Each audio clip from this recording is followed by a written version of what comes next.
Finally, I'm behind the mic, in front of the camera, and ready to rock and roll. Felt like I was never going to get in this position to get this thing up and running. Going to be a quick, very abbreviated podcast today. It'll probably be the only one of the week. We'll see if anything transpires later on in the week, but the likelihood is that this is going to be the only pod of the week, kind of heading into the first weekend of NFL action. College football action, the first big week. Last week was, week 0, as they call it in college football. Nothing of note. All the big games are this week: Notre Dame, Ohio State. So, all of those types of matchups that will highlight week 1 of college football. And that will thrust us into week 1 of the NFL next week. And we'll have plenty of time to talk about that then. But in any event, let's get into the show today. I got a lot of stuff that I want to kind of just bounce off of you guys and see what you guys think. And so the LouieTeeNetwork podcast starts now.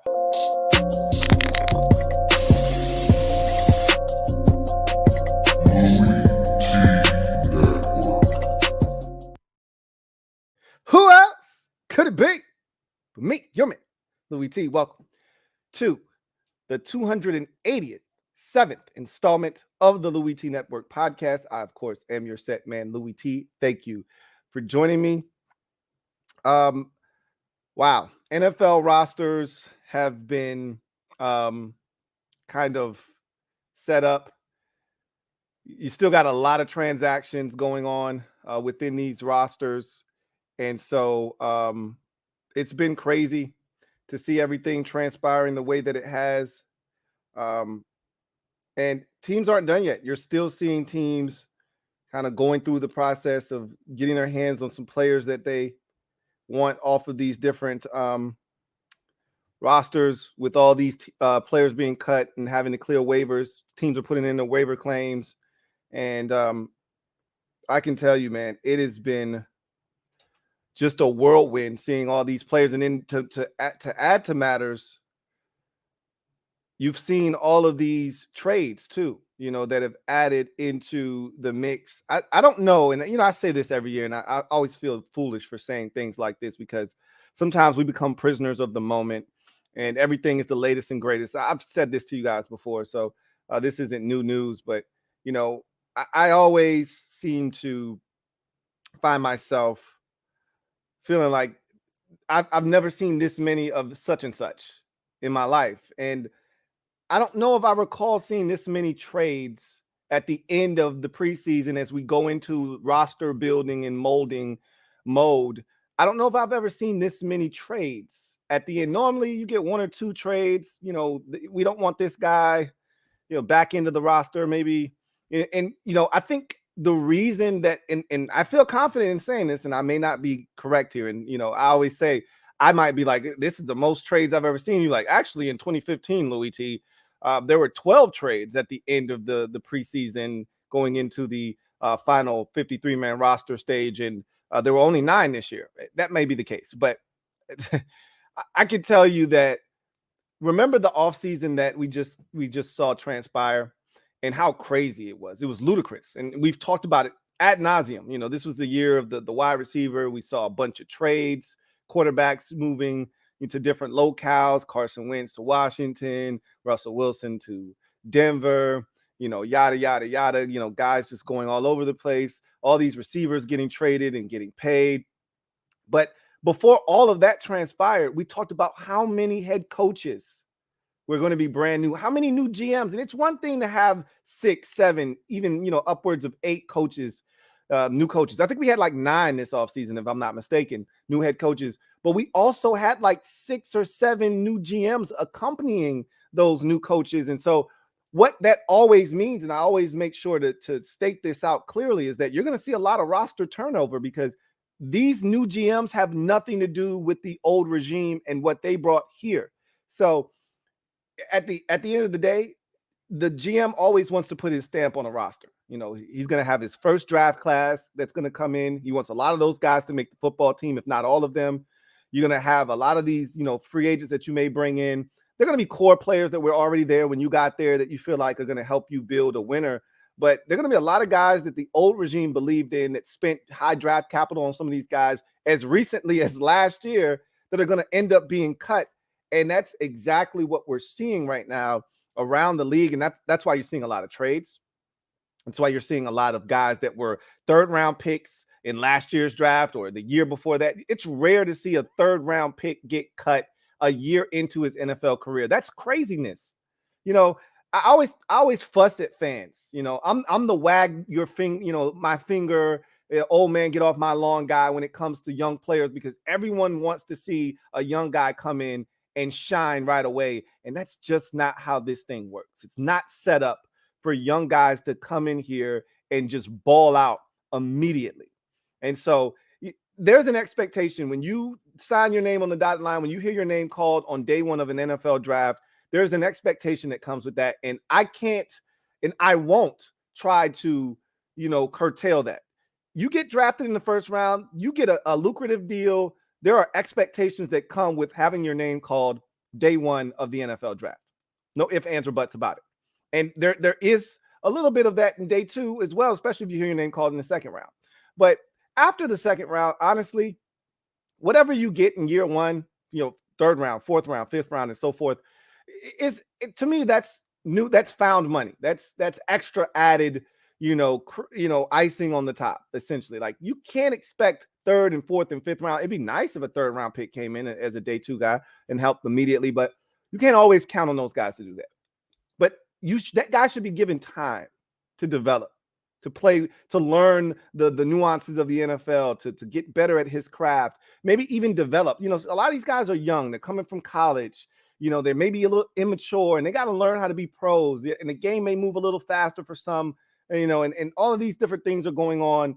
And you got to give these guys a chance to develop. Well, a lot of these organizations don't really care right now. They don't give a shit. They don't care about that guy being a third round pick last year. He wasn't my third round pick. Let's get him out of here. And again, keep in mind, more likely than not, if the guy could play or they felt like he was a good fit for their organization, he wouldn't get rid of him just because he didn't draft him. They have to feel like this guy isn't good enough. But also keep in mind that if it's a tie, all things are equal between two players, and one is a guy that was drafted last year in the third round, and one is this year's fourth round pick, which I made. I'm going to take my fourth round pick guy, so that's something else to consider. And so I bring all of that up, and I say all of that because I want to start today's show with a quick gym dropping session. Let me drop this gym on your melon. Open your mind, let your conscience be free. You're now rolling with your man, Louie T. Let me open you up, get you thinking a little bit. So I couldn't help myself watching all these trades and all these different roster moves, transpire over the last 24 to 36 hours. I couldn't help myself but really find myself going down a black hole. And I pun intended, okay? I went down a black hole, and what I found was very, very nasty, okay? And we already knew this, and I know you guys saw the thumbnail. It's one of my favorite draft thumbnails of all time. The guy looking so confused. I remember going into that 2019 draft, the Raiders had 3 first-round picks, and my guy Michael Mayock told us there was going to be a surprise at the top of the draft that the Raiders were going to make, and it was going to surprise some people. And I thought they were going to take a quarterback, and they ultimately took Clelin Ferrell, and it was just a terrible selection. Everybody knew it. He knew it was going to be a bad selection. They were so worried about building culture. Trust me on this. If the first thing that you're worried about doing is building culture, and you want to do that by making a selection that doesn't necessarily fit the value of the pick, you're going to get yourself into trouble. Ron Rivera, I'm hoping that he proves himself right in taking Jamin Davis in the first round in last year's draft.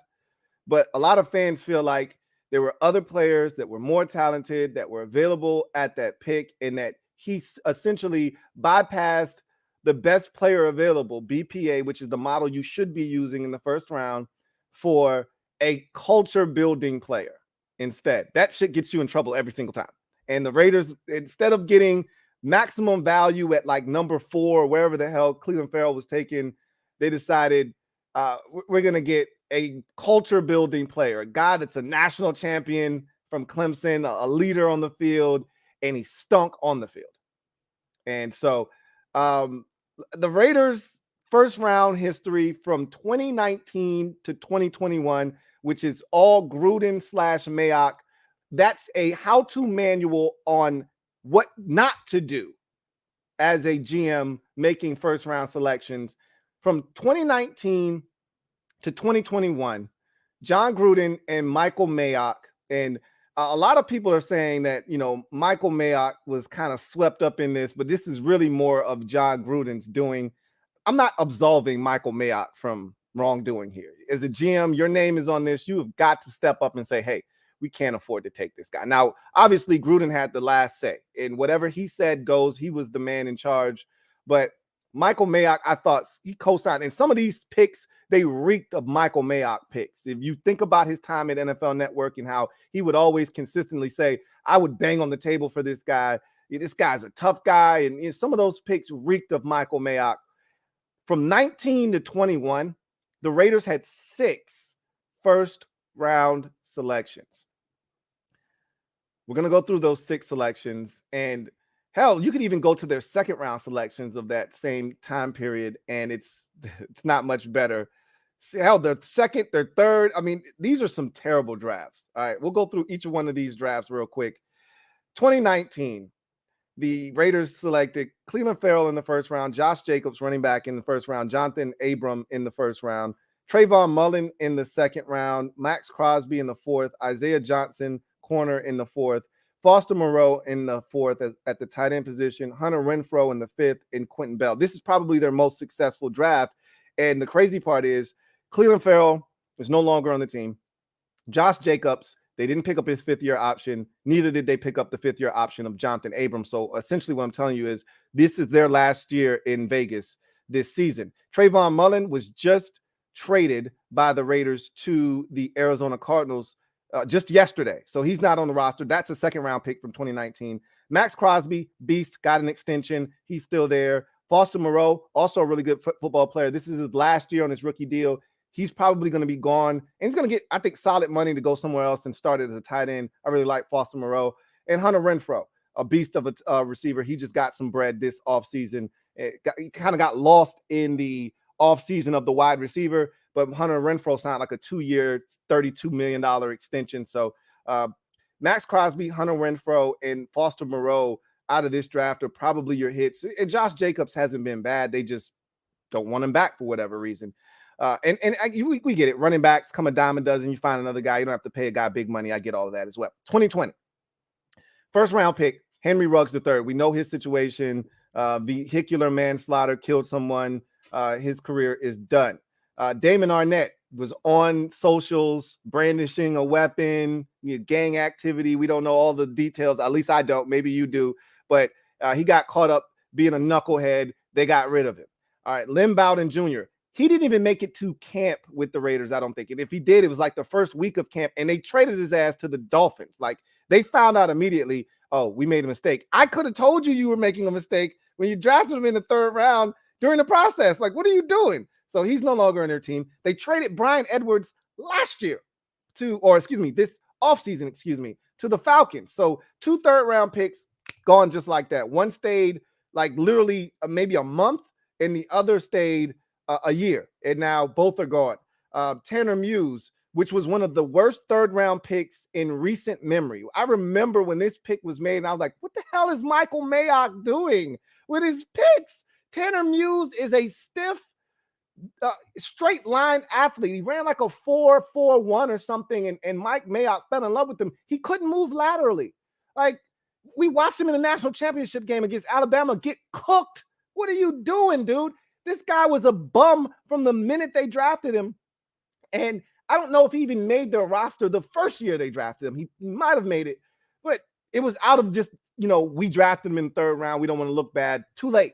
Once you turned the card in with Tanner Muse's name on it, you made a mistake in the 3rd round. John Simpson at guard and Amik Robinson. I actually really liked Amik Robinson. That was one of my guys in that 2020 draft. Those were 4 rounds of picks. All of them pretty much are gone by this point. Maybe John Simpson and Amik Robinson might be still there. I'm not sure about that. 2021.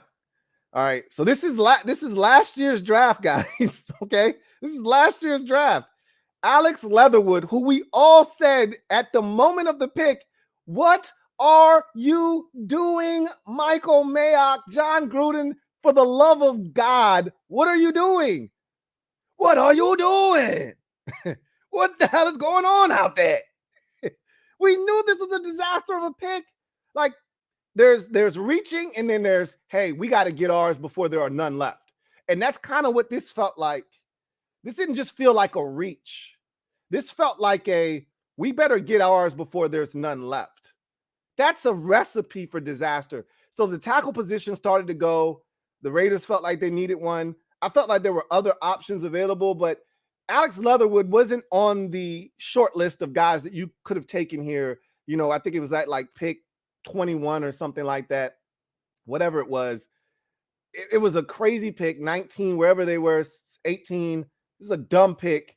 And they just released Alex Leatherwood. Now, granted, the combination of Gruden and Mayock are no longer in Vegas. So everything that is happening now kind of makes the old picks and the releases and the trades and all of those things kind of makes it make more sense now. But a lot of these guys, while Gruden and Mayock were still there, weren't any good, and they got rid of them. So it's always a shame when you see these things happening. The same thing we said about Damon Arnett. Even though I didn't think he was trash by any means, right? I still felt like Damon Arnett, they reached a bit for him. Like when we talked about those corners, he wasn't a guy that we talked about in the first round, and that was back in 2020. And so it's amazing. I mean, we could keep going, but I'll stop there in 2019. But think about this: Cleveland Farrell, Josh Jacobs, Jonathan Abram, all first-round picks. Henry Ruggs, Damon Arnett, all first-round picks. And Alex Leatherwood, 6 guys in the first round in 3 years. None of them are still with the Raiders. Keep in mind, their rookie contracts aren't even up. None of those guys' rookie contract is expired, and they're no longer with the Raiders for various reasons, obviously, with Ruggs and Arnett. And then the rest of those guys, they're on the field production. You know, again, Jacobs and Abram are still there. They're the last 2 hanging on by a thread, but neither one of them had their 5th-year options picked up. So for all intents and purposes, they're playing their last year in Vegas this year, and they'll be playing their football more likely than not elsewhere next year. So this is a how-to manual on what not to do in the NFL draft. I mean, these drafts are really hideous top to bottom for the most part.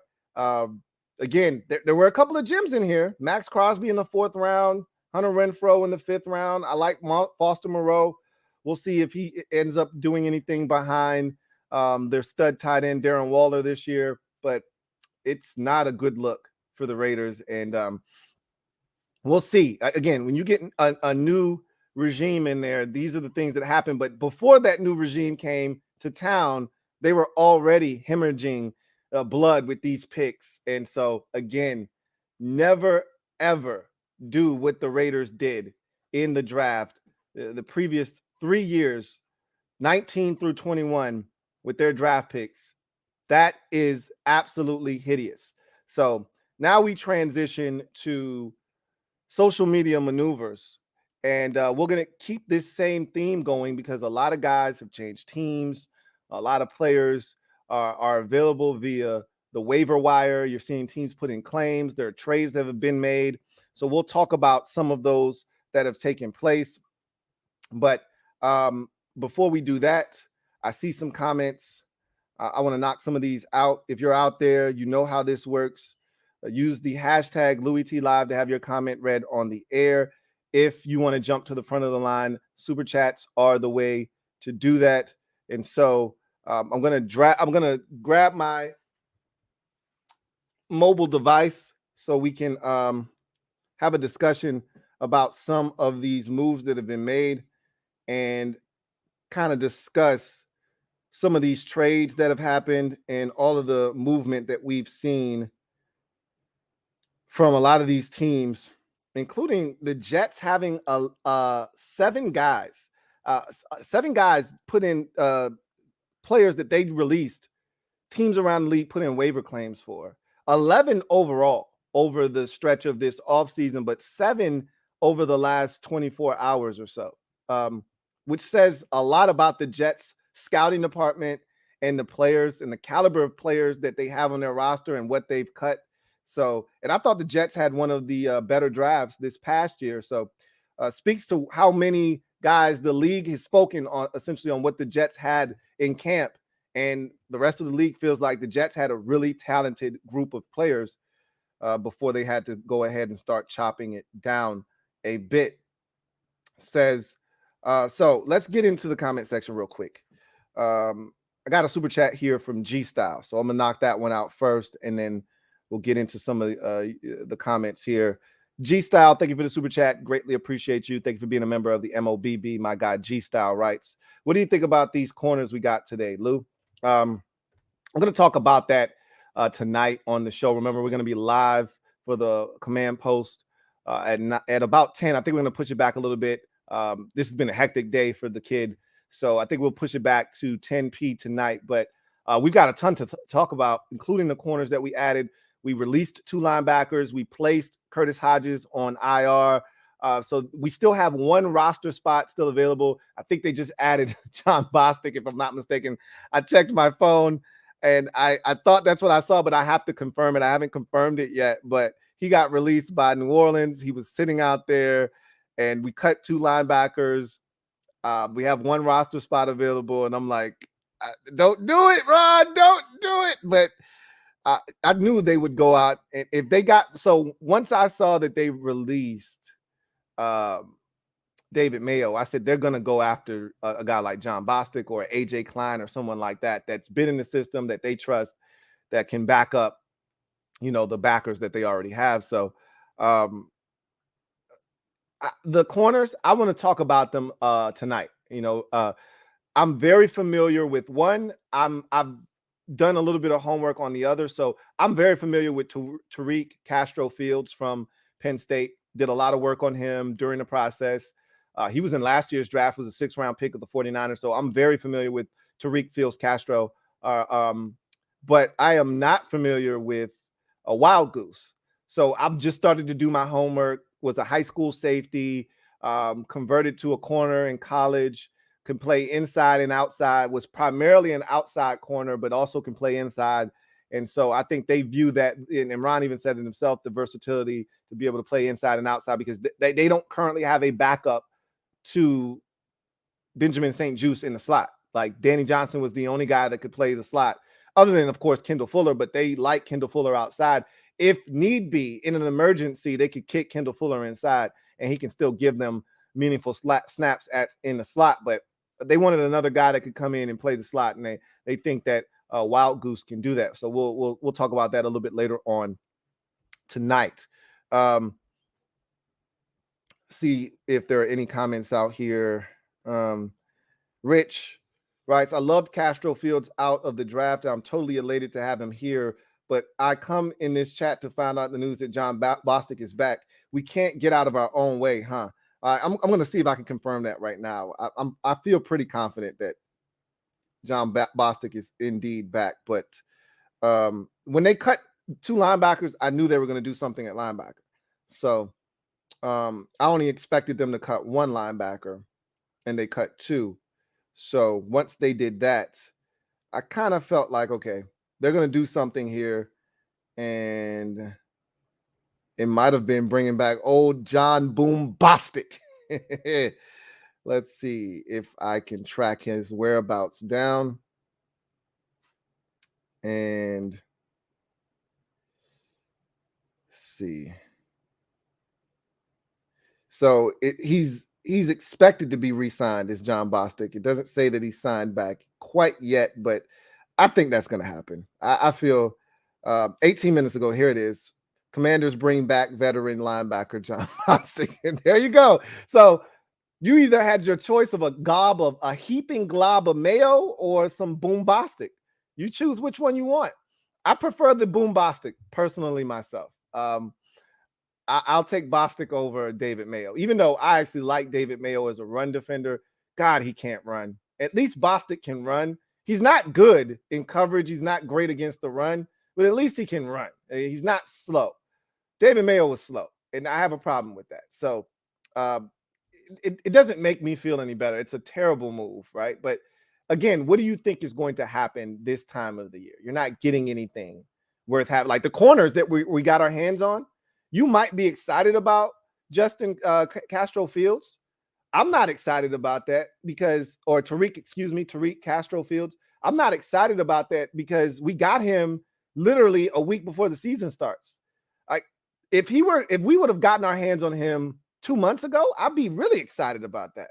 Now, for the future, I'm excited about Tariq Castro Fields. I love his size, his length, his athleticism.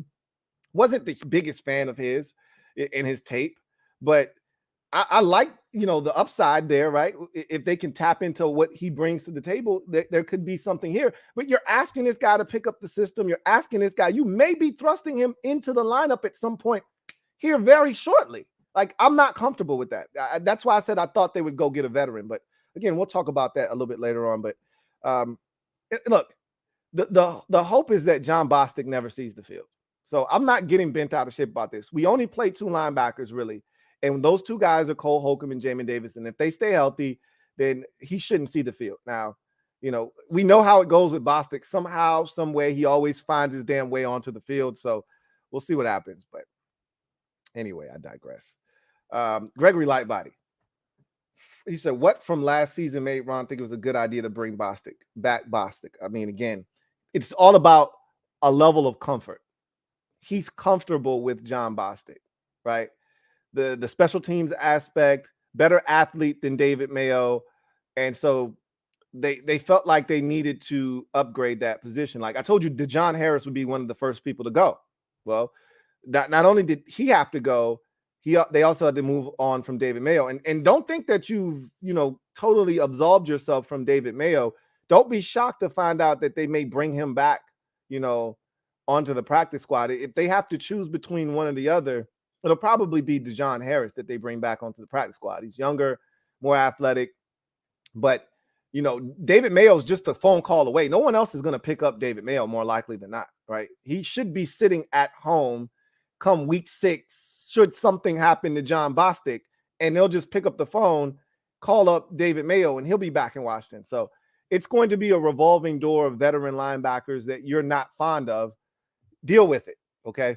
Again, I'm not getting too riled up about it because I don't expect him to play very much. But we'll see what happens. I say that, and then they're not happy with Jamin Davis 2 weeks into the season, and old 53 trots onto the field. So we'll see what happens, man. I know a lot of you are beside yourself right now, but it's funny. We talked about this on Rio's show last night. That don't be surprised if John Bostic is back in the mix. But I was like, nah, they got David Mayo. As long as Mayo's here, they don't need Bostic. But as soon as they cut Mayo, I'm like, uh-oh. Uh-oh. Oh, my goodness. Sheesh. Let's see. F. Altus. Thank you for the comment, who writes, how the F Howie stole a conditional 4th and for Rager and get CJ from New Orleans. I know he wants to play safety, but damn, we are desperate for slot corner, and Howie got him for Rager plus. So let's talk about some of these moves, right? This is what I wanted to kind of get into. So let's get into it. So we're going to go down the list of things that have happened that I on the Bleacher Report app that I think are noteworthy. We'll just run through a few items. So Baker allegedly said he was going to F up the Browns. So that's the quote that was floating around, and the media brought it to his doorstep. And this is what Baker said. I didn't say it. I'm an extremely competitive person. If I wasn't wanting to win, then there would be a really big issue of me being the quarterback here, which means, translation, I said that shit. Okay, so there's that. Jalen Reagor was traded to the Vikings today, so this is one of the big stories today. The big story yesterday was the Raiders cutting Alex Leatherwood, a former first-round pick, 1 year after he was made a first-round pick, which never happens in this league. You have to do something egregious off the field to be a former first-round pick and be cut a year later after being made a first-round pick. Like, it has to be something non-football related for you to get cut. It's almost impossible for a team to give up on you after a year as a first-round pick. But again, new regime, those things can happen, but it still usually doesn't happen, but it did with the Raiders. And then the other big news was Chauncey Gardner-Johnson being traded from the Saints to the Eagles. And we're going to get to that one here in a second. But Jalen Reagor was another failed first-round pick by the Eagles. It's funny because all these Eagles fans want to talk about how Howie Roseman is a god, and they want to build a shrine for Howie Roseman, yet they just conveniently gloss over the fact that he stinks in the draft. Now, he's done tremendous in the trade market. Like, he's a wizard when it comes to wheeling and dealing. Like, he's right up there when you're talking about guys going out and making moves via trade. He's been really good at that his entire career as a GM. But his drafts have left a lot of meat on the bone. And this is another one of those examples with Jalen Reagor, a failed first-round pick. And they passed over Justin Jefferson, and he's been really bad at selecting receivers.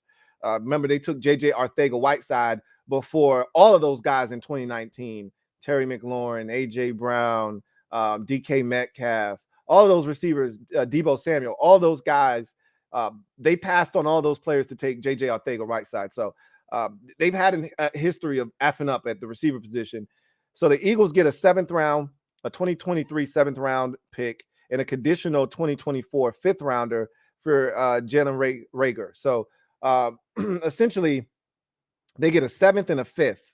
That conditional fifth probably could turn into a fourth, and it's probably going to depend on either snaps or playing time or catches or some kind of condition in that clause. And the Vikings get. I think he's going to be really good in Minnesota, Jalen Reagor, because now, not only is he not going to be asked to be the number one, he's not even going to be asked to be the number two receiver. He may not even be asked to be the number three receiver in Minnesota. And then this is the thing that you have to understand. Now all the pressure is off of him.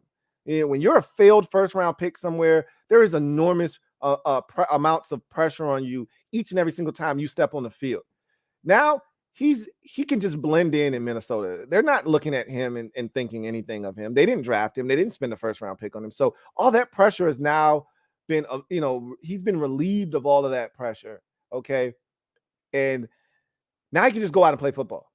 And so now the big buzz is, remember the Eagles, passed over Justin Jefferson for Jalen Reagor, and now those two are on the same team with one another in Minnesota. That's a solid trade for all parties involved. It's not like the Eagles got a second round pick for Jalen Reagor. He stinks. They got a seventh and maybe a fourth. Good for them. He may ultimately turn out to be really good for the Minnesota Vikings. So let's see. Aaron Donald. I don't think we ever discussed. So I remember I was on the podcast last week, and I think it was either Luck or it was Big Money Sonny super chatted and said, Aaron Donald throwing hands. And I'm like, I didn't know. And they said AD is throwing hands. And it was Luck. I remember it was Luck because I thought he was trying to get me on some D's nuts type stuff. So I was like, whatever, man, you're not going to get me on that shit no more. And he was talking about, and I hadn't seen the video yet. We've all seen the video of Aaron Donald wielding two Bengals helmets. I've said this before. I'm going to say it one more time. It was funny because we had a discussion at the barbershop. The barbershop is where all erroneous and absolutely false narrative conversations take place. Generally, I try to stay out of barbershop conversations because 9 times out of 10, the guys having the conversations have no idea what the hell they're talking about. However, this was a great barbershop conversation. All the dudes in the conversation were grade A NFL fans that I could get with. And so the conversations were lively. We were going at it. It was fun. And one of the conversations, my barber is a Rams fan. We've had this discussion before, and we were talking about Aaron Donald. He's like, man, do you think he's going to get suspended? I'm like, hell no, he's not getting suspended. The league can't jump in here. This is a team sanctioned thing. And the Rams might slap him on the wrist and say, come on, AD, you can't be doing that shit. They might hit him with a little fine or something. They already said, we're going to handle this in-house in an undisclosed manner. You won't know about it. He's not getting suspended. And I told him, I said, you don't have to worry about it. They're not going to suspend him. But I've also said this numerous times. There's crazy, and then there's crazy. And there are levels to this thing, and you have to understand who you're dealing with. Kyle Turley, crazy. Okay. Richie Incognito, crazy. Steve Smith Sr., crazy. Aaron Donald, crazy. And you might could throw another crazy on that. So crazy. Okay. Aaron Donald is not all there upstairs in the nicest way possible. We've seen the clips of him executing the little move that he does. I forgot what he calls it, but it's his own teammate, and he's literally choking the man, demonstrating the move that he does. Like, Aaron, that's your teammate, bro. Stop choking this man, okay? Aaron Donald loses his shit at least twice a year in an NFL game and either almost gets tossed or does get tossed, okay? If I'm going against Aaron Donald, I'm going to do one dirty thing to him in the first quarter on the very second snap of the game. And he's going to lose his shit. He's going to rip off my lid. He's going to get an unsportsmanlike conduct penalty. And I'm going to do something else to him so that he can get tossed from the game so I don't have to deal with him for 4 quarters because he's not capable of controlling himself. When he gets frustrated, you can't stop him. He sees red, and you might as well just get the hell out of the way, or you'll get scoped up, or you'll get choked, okay? Or you'll get dumped on your skull. Aaron Donald is crazy, okay? Not football crazy. Like, outside of this, you don't want to smoke, okay? He's the guy that after the game wants to come to your locker room and he wants to wait outside of the door for you if you had something to say to him during the game. He's crazy, okay? And you saw it during that training camp scuffle. Guys got not one helmet because he's notorious for ripping off your lid, okay? Which is why you never want to get in a fight with him because your helmet is there to protect you. Aaron Donald's going to make sure your helmet is no longer attached to your head so that now whatever you get, you catching this raw dog. Bow, right to the face. There's no helmet protecting you. So he's going to snatch your lid off. He's got 2 of them, 1 in each hand. And he's swinging these things, you know, Myles Garrett style. And I'm like, dude, what are you doing? And there's an epic photo that was on social media that was circulating of Aaron Donald with 2 helmets in his hand with like chariots and horses coming at him, and he's ready to take on the entire world. You know what I'm saying? It's a dope picture. I saw it on, I think, Robert Griffin III's Twitter feed. But anyway, that was hilarious. He's not getting suspended. Let's keep it pushing. The Bears put in the claim for Alex Leatherwood. So former first-round pick Alex Leatherwood, we just talked about him. We'll get a fresh start with the Bears, and maybe it'll be really good for him. He was overdrafted by the Raiders, but doesn't mean he can't play. And we've talked about the Bears' offensive line. It is a mess in front of Justin Fields. So this is probably an upgrade for them. I mean, I was really disappointed in all of the things that they did for Justin Fields this offseason. Offensive line, weapons at the receiver position. I just thought they really gave him no chance to be successful at a high enough level that will make him, you know, feel like I'm right here with my peers. I'm right there with Trevor. I'm right there with, you know, Trey Lance and, you know, all the Mac Jones and all the rest of these guys that are maybe playing at a much higher level. I think they really put him in a tough spot. This might help. We'll see. Alex Leatherwood now a member of the Bears. Remember I was talking about the Jets and their roster and how they're a popular team. Their players that were there, the ex-players, the ex-Jets were popular waiver claims. 7 players today were claimed by the Jets or claimed by other teams around the league that were former Jets. 11 overall this offseason. So it's crazy. You know, Chuma Adoga is now an Atlanta Falcon. Jason Pinnock is now a Giant. Javelin Guidry is now a Cardinal. Daniel Wesco, tight end out of West Virginia, now a Chicago Bear. Rashad Wildgoose is now a Commander. I talked about him earlier. Isaiah Dunn is now a Seattle Seahawk. Delshon Phillips is a Baltimore Raven. Elijah Riley is a Pittsburgh Steeler. Derek Kelly is a New Orleans Saints. Hamilcar Rashid is now a Pittsburgh Steeler, the edge rusher out of Oregon State. And Javante Moffitt is now a Cleveland Brown. 11 guys have been plucked off of that Jets waiver wire. Unbelievable that the Jets had that many guys that the rest of the league thought that highly of. See if we can run down the list of any more. Darren Waller has hired a new agent. He's trying to get a new deal with the Vegas Raiders. And so we'll see what happens there. OJ Howard was cut by the Bills. Looked like he was heading straight for Cincinnati. And then they claimed one of the Patriots tight ends off of the waiver wire. I want to say it was Devin Asiasi, if I'm not mistaken. So I don't know if OJ Howard's going to end up in Cincinnati or not, but he was definitely en route to Cincinnati at one point. So that's something to keep an eye on. A lot of people were shocked that he didn't make that Bills roster. The word out on the street is that he couldn't process their playbook fast enough. And so he wasn't able to get the requisite amount of snaps that he needed to make an impact. So they moved on from him. Okay, we'll see what happens there. Darius Slayton hasn't been traded yet, but he's a guy that is on the block that the Giants could move on from at the receiver position. You know, that's a guy to keep an eye on here as we continue to see these rosters take shape. As we approach this, deadline heading into the 53-man roster. Philadelphia trades for Chauncey Gardner-Johnson. So this one was a big surprise. Obviously, Chauncey Gardner-Johnson was one of the big players for the Saints. We all remember the iconic the clip of him standing in front of Brady like this, after they picked Brady off for like the third time that night. The Saints owned the Bucs for whatever reason, in Tampa in particular, but I think they swept them last year. I think they swept them the year before that as well, especially in Tampa on primetime television. For whatever reason, NBC loves that game on Sunday night. And every time they put that thing on, it's a snooze fest because the Saints, stomp a mud hole in the Buccaneers in Tampa. And last year it was no different. The biggest difference last year was that the Bucs were so banged up. They lost. I think that was the game they lost. The receiver Chris Godwin in. Antonio Brown had already had his meltdown, so he was gone. And I think Gronk was out of that game with an injury, and so they were really down from a skill position standpoint. But he's a big part. He was a big part of the Saints defense, and he wanted a new contract, and things fell through.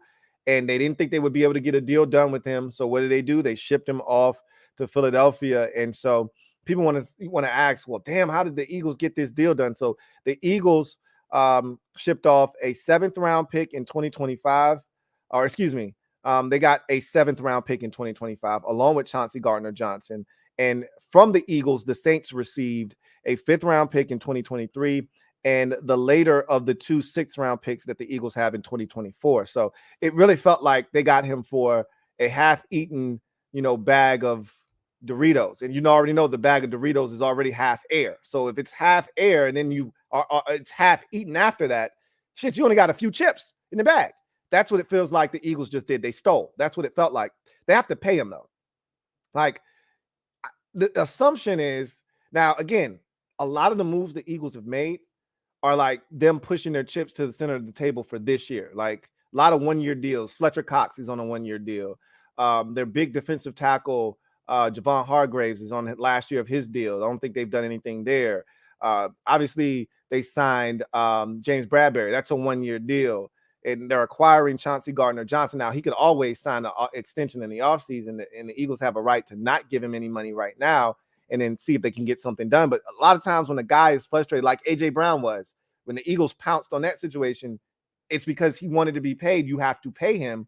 I doubt Chauncey Gardner-Johnson is going to be cool with getting traded and then not being paid. So the assumption is that they're going to pay him his money, which is why same thing that happened with Dallas and Cleveland. It's a little different, but it's a similar situation. Why the Cowboys didn't get a ton of draft capital back when they traded Amari Cooper away is because the Cowboys were essentially begging the Browns to take on Amari Cooper's deal for them so that they didn't have to pay him that money. So in essence, hey, we'll take on the responsibility of not getting as much back in return because you're doing us a huge solid by taking on this amount of money. Not the same exact thing, but hey, we don't want to pay this guy. You go ahead and pay him. But knowing that you have to pay him, that's why the Eagles don't have to give up as much. So it's a hell of a trade by the Eagles. Because remember, one of the positions I kept saying that I have zero confidence in with the Eagles is the safety position. I said, I don't like your depth in the secondary. I still don't like their cornerback depth, okay, behind their starters.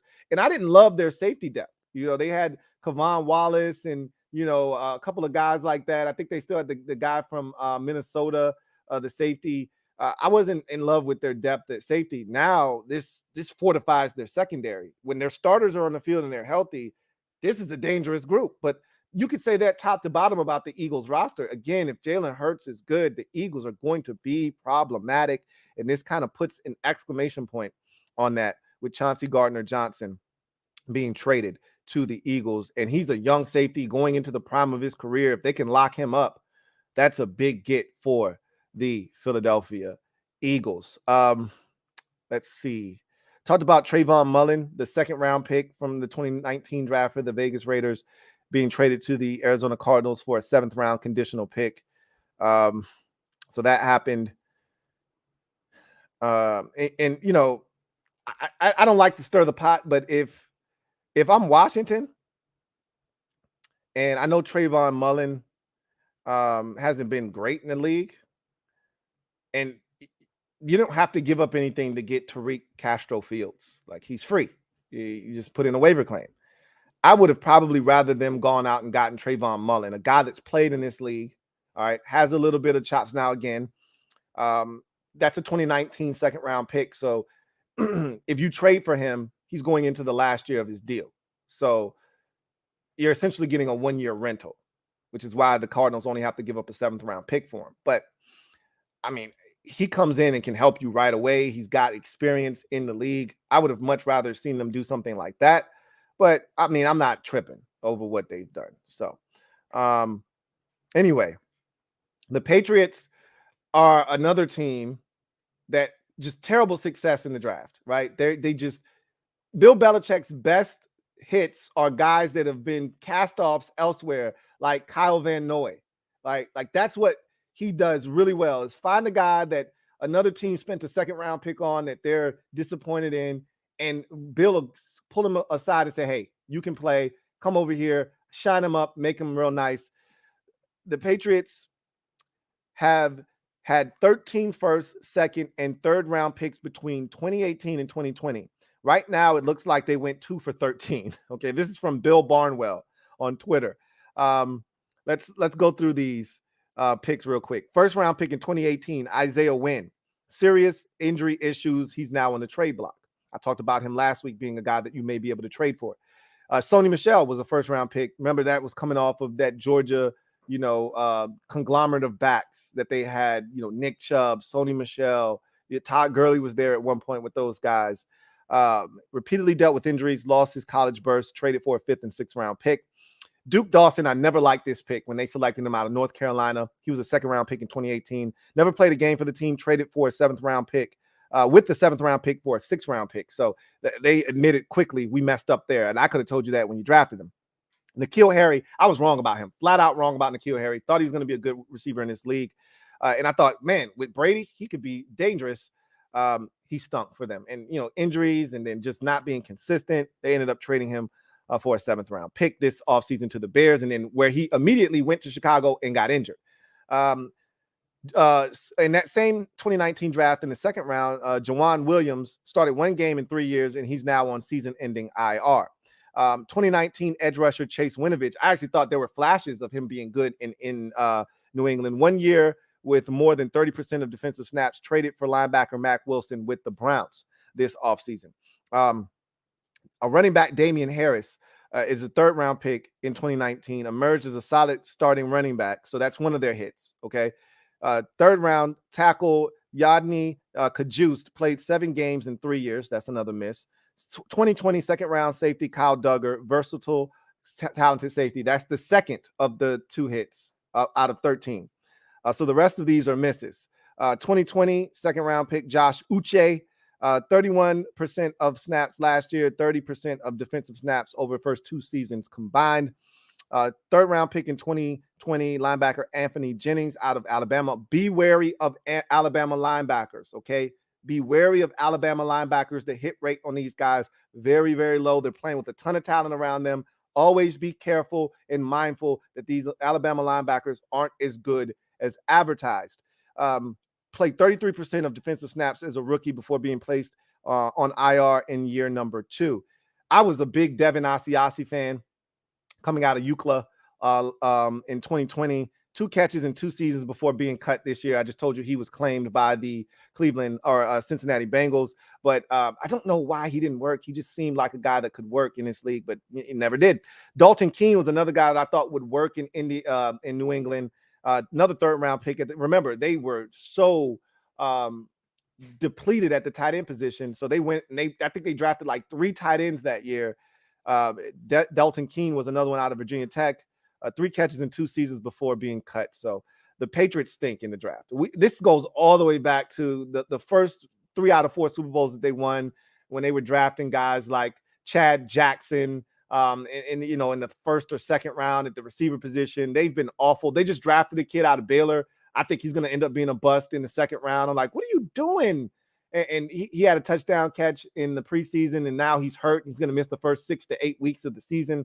This is what the Patriots do. Like, they do not draft well. Say what you want about Bill Belichick. Their drafting has been awful over the years. Anyway, I digress. A lot of guys have been put on the PUP list. Byron Jones on the PUP list to start the season. The Cowboys signed James Washington. He's on the PUP list with a broken foot to start the season off. Let's see if anybody else. Oh, Jimmy G ended up getting redoing his contract. He's now on a 1-year deal in San Francisco. So they decided he's better off here with us. Again, it's like that used car, right? It's got a ton of mileage on it. It works perfectly fine. It's worth a lot to you, but you're willing to sell it, but for the right price. Nobody wants to give you what you think the car is worth. So you're like, hell, I'll still drive it. It gets me to work from point A to point B. It's keeping my new truck from not putting a lot of miles on that. It's still worth, a ton to me. So if you're not willing to give me $2,000 for this car, I'm not going to sell it to you for $800. And that's essentially what they ran into, is that everybody's like, I'll give you $1,200 for it. I want $2,000 for my Honda, Accord, my 1999 Honda Accord that still runs with 178,000 miles on it, but still runs like it's brand new. I want $2,000 for it. And they're like, I give you $1,200 for it. Somebody's like, I give you $1,350. I want 2 racks. Okay, well, fine. I'm good. Well, then I won't sell it. So he's back on a restructured 1-year deal in San Francisco. And I love the deal for them, because what it does is it puts them in a position. I hate it for Trey Lance, because now he's going to be looking over his shoulder. If he gets off to a slow start this season, fans are going to be calling for Jimmy Garoppolo. And the staff may have to make a move, because you got a veteran team that thinks you were literally a Jaquaski Tart interception away from being in the Super Bowl last year. So this is a veteran team that's looking around saying, if this young fella isn't ready, put Jimmy G back in the game. So it's a tough spot for Trey Lance to be in, but I love it for the 49ers, because it gives you the comfort of knowing if this kid isn't ready yet, we still got Jimmy G. So anyway, I digress. Let's get to the comment section. I see some super chats. We'll knock out some super chats, and then we'll get out of here. Red Wings 01. Thank you for the super chat. Greatly appreciate you. Thank you for being a member of the MOBB, who writes, earlier today, I had a gut feeling of impending doom that they would bring back Bostic. Lo and behold, in all seriousness, I'm okay with him as a backup, but I'm begging that Cole and Jamin produce. Likewise, we'll talk more about it tonight, but that is the absolute essence of what must transpire, or else 53 will infiltrate his way onto the field. You know this, okay? As a fan, you know this. So they have to stay healthy, number one, and number two, they have to produce, or else Bostic will be back in the mix. Rosario Command Post fan, thank you for the super chat. Greatly appreciate you. Thank you for being a member of the MOBB, who writes, love the Command Post logo. Would love to have burgundy and gold shirts with the Command Post logo and with your host, Louie T. I'm working on some stuff now. I wasn't actually working on the burgundy and gold one, but I am trying to work on that. I'm in a transitional phase right now with all of that stuff, so everything's moving a lot slower than I would like it to. But I'm still working. Just know that. And my guy, Craig Smith. I gotta say this. He's talking about Aaron Donald. He says, and he works out with actual knives. LOL. Aaron Donald isn't all there upstairs. I've already explained this to you guys. I'm pretty sure a lot of you have seen the workout that my guy Craig is talking about with Aaron Donald and the knives. It's crazy, and these are sharp knives. These are butcher knives. These aren't like regular, butter knives. These are butcher knives. Like, he's not playing any games out here, man. Aaron Donald is cut from a different cloth, literally cut from a different cloth, if you see what I did there. So anyway, one more thing.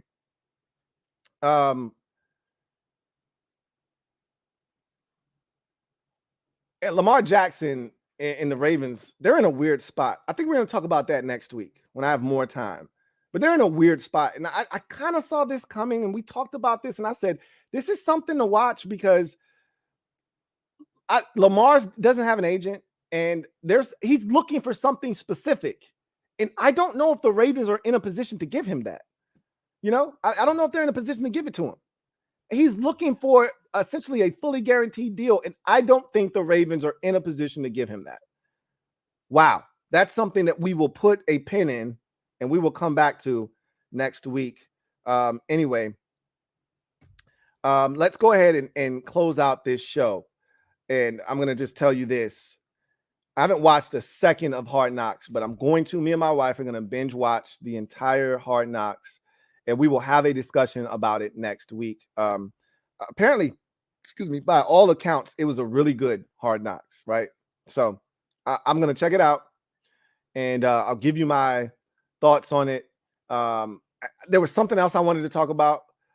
Have you guys watched the Manti Te'o Untold documentary? I love the Untold series on Netflix, for those of you who aren't aware. I think I've even talked to you guys about the Untold series. There was this one episode about basketball gambling and these couple of players that got caught up in this college basketball scandal back in the mid-90s.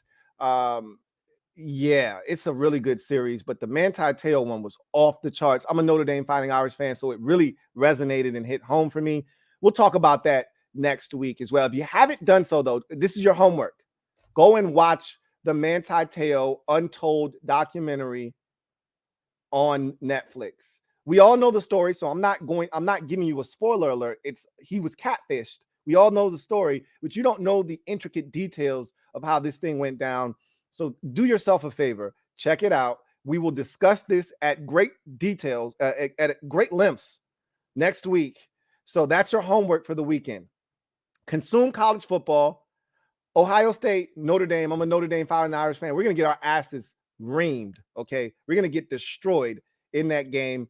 I just hope so. We're 17-point dogs right now, and our head coach, Marcus Freeman, he didn't know apparently, and he said, oh, good, we'll use that in the locker room. You can use that. You could have been 30-point dogs. Use that in the locker room. You're still going to get your ass kicked.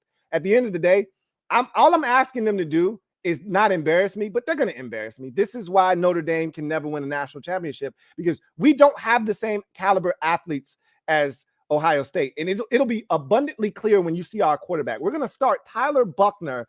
He's not good. And it's going to be abundantly clear that they're just on another level. How we even are ranked 5th in the nation is beyond me, but they're going to show that we're not even remotely close to them. I expect us to lose by 3 touchdowns or more, and that game to be over either at halftime or a little after halftime. If we are in that ball game, I will be absolutely shocked and floored. Anyway, I digress. That's going to do it for me, your man Louie T. Until next time, enjoy your weekend and the rest of this week. I may come back on Friday. The likelihood is I won't. If you're a Washington Commanders fan, you will see me tonight for the Command Post Live. We have so much to discuss, obviously. But for those of you who aren't Commanders fans, I will be back next week. and we will be getting back to a normal Monday, Wednesday, Friday schedule because we will be kicking off the NFL season. So I look forward to getting back into that mode and getting back into the swing of things. So enjoy your weekend, and I will see you guys next week. You know what it is. Get off the bench, get in the game, and kick it with me, your man, Louie T. Until next time, God bless and good night.